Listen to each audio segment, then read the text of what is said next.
Compromise అయిపోతే ఏ గొడవ లేదు. ఇద్దరు ఒకళ్ళనొకళ్ళు నాశనం చేసుకుంటే మంచిది, మొత్తం జాతకాలు బయటకు వస్తాయి. నాకు తెలిసి అప్పుడు గ్యారంటీ 60 లక్షల ఓట్లు పోవాలి ఖచ్చితంగా. చనిపోయిన వాళ్ళ ఓట్లతో కూడా కలిపితే 90 లక్షల ఓట్లు పోతాయి. 90 లక్షలు 1 కోటి ఓట్లు పోతాయి గ్యారంటీ. నిజంగా అయితే 1 కోటి ఓట్లు పోవాలి లెక్క ప్రకారం. ఆంధ్రాలో 60 లక్షలు ఏ ఉంటాయి, 55-60 లక్షలు. కాబట్టి వీళ్ళిద్దరు కాంప్రమైజ్ అయితే ఏ గొడవ ఉండదు.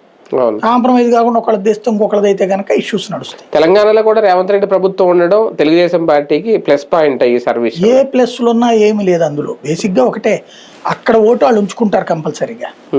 ఇక్కడ కూడా కొనసాగించడం లేదన్నది ఇక్కడున్న ఉద్యోగులు, ఇక్కడున్న ఎన్నికల సంఘం చేతిలో ఉంది. ఇప్పుడు ఈ రెమ్యూనరేషన్ వీళ్ళు ఆన్లైన్ లో అప్డేట్ చేసుకున్నారు అనుకోండి, రేపు దాని విషయంలో ఎవరన్నా కోర్టుకు వెళ్ళాలి, అట్ట చేస్తారన్నది. ఒక్కొక్కడికి న్యాయం, అదే కోర్టు ఇచ్చిన తీర్పు కదా విషయంలో.